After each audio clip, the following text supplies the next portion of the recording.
Bismillahirrahmanirrahim. Assalamualaikum warahmatullahi wabarakatuh. Alhamdulillahirobbilalamin. Kembali dengan Bapak. Di sini ada pembahasan kisi-kisi PTS Bahasa Sunda kelas 11 ya. Yang dimana Bapak akan menerangkan mengenai satu bab saja, yaitu bab kawih ya.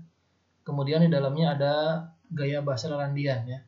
Yang di kelas memang sudah dijelaskan juga ya, mengenai gaya bahasa Larandian seperti apa. Kemudian kawih ini di soal tidak menanyakan bagaimana cara melakukan kawih apa ya, kawih tersebut, enggak. Tapi yang saya maksudkan ini adalah di soal dimunculkan itu beberapa contoh menganalisis soalnya ya. Dari misalkan kawih tersebut, kemudian Bapak jadi bahan soal itu misal berapa baris kawih tersebut ya. Kemudian ada dari mulai bait per baitnya itu diartikan ke dalam bahasa Indonesia, baris per barisnya ya. Afwan. Kemudian maknanya apa gitu ke dalam bahasa Indonesia atau ke dalam bahasa Sundanya juga gitu ya. Seperti itu. Baik, langsung saja.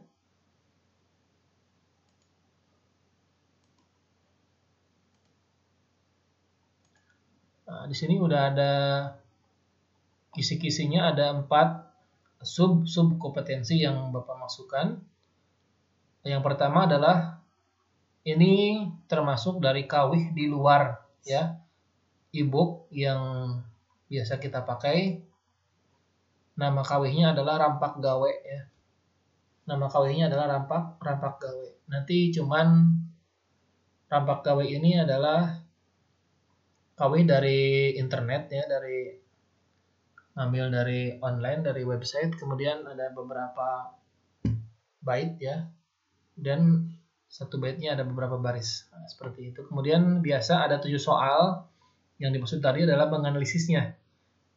Misalkan berapa baris, kemudian apalagi yang ditanyakan. Nah, itu termasuk free ya, contoh soal berapa baris itu masuk ke dalam soalnya. Kemudian ada juga misalkan menganalisis dari baris-baris tersebut. Misalkan satu baris itu apa artinya gitu ya. Satu baris itu memiliki arti apa gitu bagi kita semua ya, atau makna apa gitu. Kemudian berikutnya adalah baru kita masuk kepada kawih colena. Ini ada di dalam buku paket atau e-book yang bisa kita gunakan. Colenak ini silakan kalian lihat ya pada e-booknya.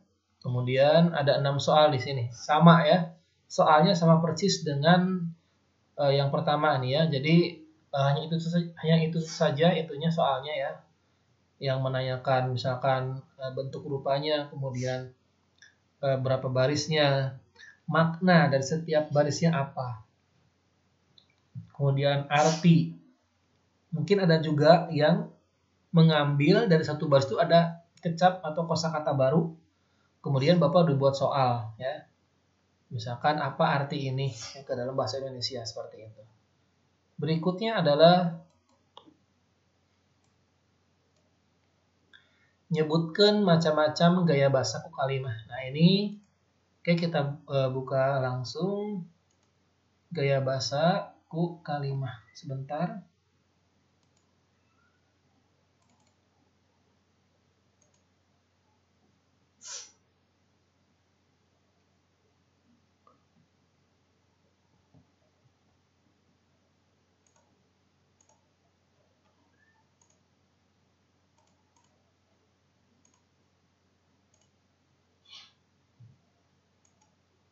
Oke, sudah nampak ya.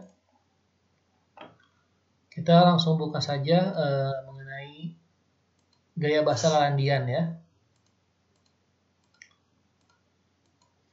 Nah, ini halaman 9 tepatnya itu ada gaya bahasa Larandian ya. Kalau misalkan di Indonesia juga kita pernah belajar ya mengenai metafora ya, gaya bahasa metafora, yang dimana dalamnya ada personifikasi, ada litotes, ada hiperbola, ada eufemisme, Ya, itu diantaranya. Kalian tinggal dibaca saja. Kemudian salah satu contohnya apa saja, misalkan gaya bahasa metafora ya.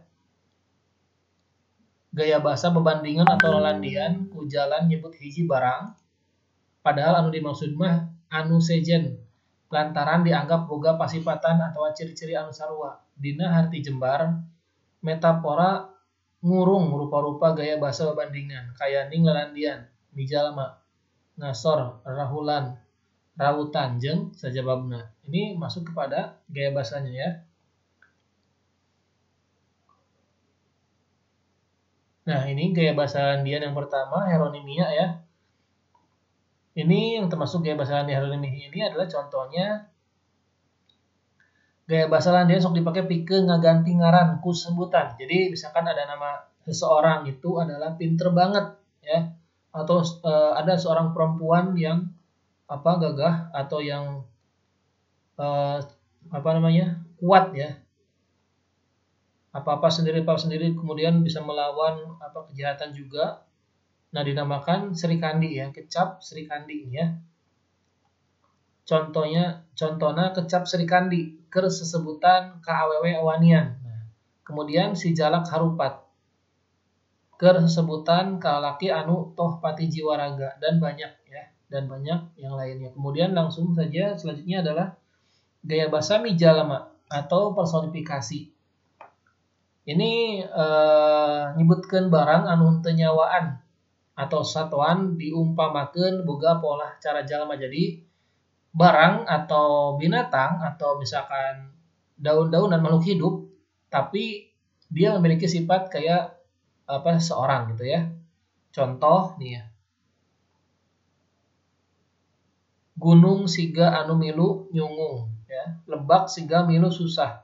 Pucuk janur ting arulang, ngagupayan anu angkat, lokomotif ngahegak, lir sunggah nanjak, kemudian bulan ngintip tina sela-sela mega ya. Ini salah satu, misalkan si bulan ini kan makhluk hidup ya. Makhluk Allah ya. Bulan ngintip tina sela-sela mega. Jadi seolah diumpamakeun boga pola dan seperti cara jalma ya, seperti manusia. Kemudian selanjutnya adalah gaya bahasa litotes atau ngasor. Jadi ini gaya bahasa yang suka dipakai pikeun ngebrehkeun hal nu sabalikna tina kanyataan. Contohnya, kuring mah teu boga duit sapeser-peser acan ya. Artinya itu adalah saya itu tidak memiliki uang ya, sepeser pun. Kalau diminta sama temannya gitu, padahal dia tuh orang kaya. Nah, jadi kata-katanya itu suka ngebalik-balikan. Ini namanya litotes ya, gaya bahasa litotesnya kayak gitu. Kemudian dahar ge ukur jeung uyah, maksudnya adalah makan juga cuma sama garam ya. Padahal dengan sangguna segalaya ya. Padahal teman nasinya itu lauk pauknya banyak ya. Ada rendang ya, ada misalkan apalagi telur, nah, seperti itu ya. Saking dia pelit ya, intinya kayak gitu ya. Kemudian berikutnya adalah gaya bahasa hiperbola. Ini sok dipakai pikeun nandeskeun atau ngantepkeun atau nimbulkeun rasa nu kaleulewihan ya. Contohna ngajerit maratan langit, ngoceak maratan jagat ya. Atau najan nepi ka ceurik getih oge moal ditolih ya. Bisa jadi gini ya. Budak leutik ceurik ngajerit maratan langit. Jadi budak leutik anak kecil itu ketika nangis menjeritnya maratan langit. Jadi kedengar ya ke langit juga, maratan langit sampai langit, kedengar sampai langitnya. Jadi gaya bahasa ini adalah dilebih-lebihkan ya, atau dilebih-lebihin ya. Dilebih-lebihan padahal nangisnya biasa aja gitu ya. Itu emaknya suka bilang ke tetangga kalau lagi ngobrol, anaknya itu kalau nangis maratan langit ya, atau kenceng banget ya, saking kencengnya kedengar sampai ke langit. Kemudian selanjutnya adalah gaya bahasa rautan atau eufemisme. Dipakai pikeun ngalemesan maksud sangkan tekasar kata rimana ku anakku nu maca atawa ngargetkeun. Contohnya kayak kuring rek kacai heula, maksudnya rek ih gitu ya. Contohnya ini artinya kayak kuring rek kacai heula ya. Sebentar ya. Saya mau ke air dulu, ke belakang dulu ya. Dalam kurung padahal maksudnya dia mau rek ih. Rek ih itu adalah mau kencing, ki itu adalah kencing ya, mau buang air kecil ya. Kayak kuring rek kacai heula. Jadi gaya bahasa ini digunakan untuk misalkan kalau kalian sedang berdiskusi atau sedang ngobrol dengan orang tua, dengan guru. Jadi jangan langsung Pak Afwan mau kencing dulu. Nah itu kata-katanya bisa disaring lagi dengan lebih halus atau dengan lebih baik. Misalkan Pak maaf saya mau ke belakang dulu. Nah seperti itu ya. Atau ke air dulu. Nah, kemudian selanjutnya adalah karunya anak nateh gening teningali ya. Ini kasihan anaknya itu karena nggak bisa ngelihat, teningali ya, nggak bisa ngelihat.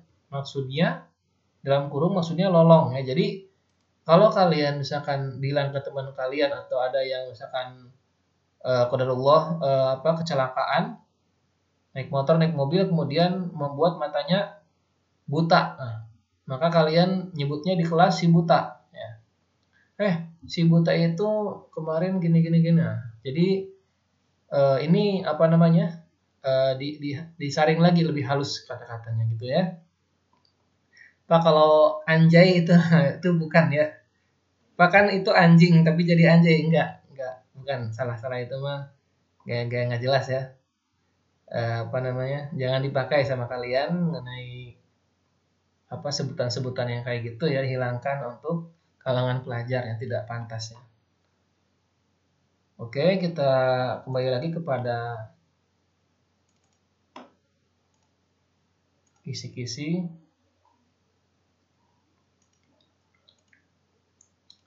Satu lagi, ini kompetensi terakhir adalah menganalisis kawih bulan batu hiu. Nah, ya satu soal ya. Kalau nggak ada dalam kurung titik soal, berarti dia satu soal doang ya. Munculnya hanya satu soal saja. Analisis kawih bulan batu hiu udah ada dibaca ya. Di bawahnya itu ada kawih bulan batu hiu ciptaan Doel Sumbang ya. Jadi kalian tinggal dilihat saja kawihnya seperti apa, kemudian dianalisis ya. Baik, mungkin hanya sampai di sini ya. Wabillahi taufik. Subhanakallahumma bihamdika asyhadu an la ilaha illa anta astaghfiruka wa atubu ilaik. Wassalamualaikum warahmatullahi wabarakatuh.